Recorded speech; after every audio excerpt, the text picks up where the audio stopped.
नमस्कार, मैं हूं एमजी श्रीवास्तव। आप देख रहे हैं कंसेप्ट क्लियर विथ एमजीएस। आज हम लोग एक्सपोनेंट का यानी पावर वाले जो क्वेश्चन होते हैं उसका हम लोग एडिशन कैसे करते हैं वो सीखते हैं। ठीक है, तो देखिए, जब भी एडिशन रहता है ना पावर वाले क्वेश्चन का, तो इसको क्या मान के चलना चाहिए कि ये पूरा का पूरा क्या है, एक यूनिट है या एक कोई भी एक्स वाई मान लीजिए, ए मान लीजिए, बी मान लीजिए। तो ये क्या हो जाएगा कि इसको अगर ए मान लेते हैं, मान लीजिए क्या कि माना कि आपको एक्सप्लेन करने समझाने के लिए बता रहा हूँ, माना कि 16⁻³ इक्वल टू ए है ना।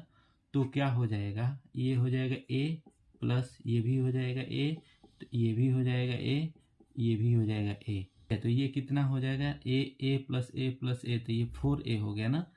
तो कहने का मतलब समझिए कि जब इस तरह रहता है तो आप क्या करेंगे, इसको एक यूनिट मान लेंगे। कोई भी चीज़, आम मान लीजिए, मैंगो मान लीजिए, तो एक मैंगो, एक ये मैंगो, फिर एक ये मैंगो, फिर एक ये मैंगो, तो कितने मैंगो हो गए, 4 मैंगो हो गए।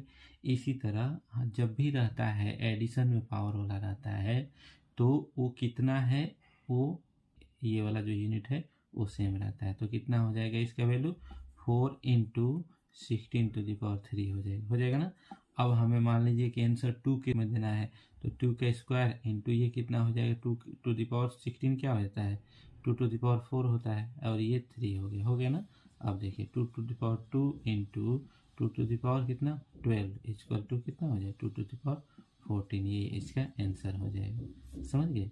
तो जब भी एडिशन में रहता है ना तो मल्टीप्लाई वाला जैसा नहीं कर देना चाहिए। x⁴ into x⁴ equal to क्या होता है, x⁴ प्लस 2 हो जाता है ना।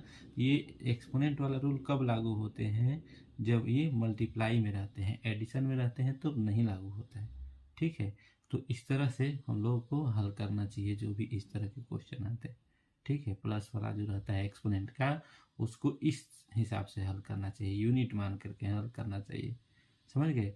अगर आपको ये चीज़ पता है तो आप डायरेक्ट क्या कर देंगे, इसका आंसर इक्वल टू, आंसर क्या लिख देंगे आप, 4 × 16⁻³ ऐसे लिख सकते हैं। ठीक है, इसको या इसको हल करके आपको 2 के रूप में, 4 के रूप में चाहिए, जैसे रूप में चाहिए आप आंसर दे सकते हैं, समझ गए। चलिए, ये पढ़ाने का तरीका अगर आपको अच्छा लगा हो तो कृपया चैनल को लाइक शेयर और सब्सक्राइब करें। धन्यवाद।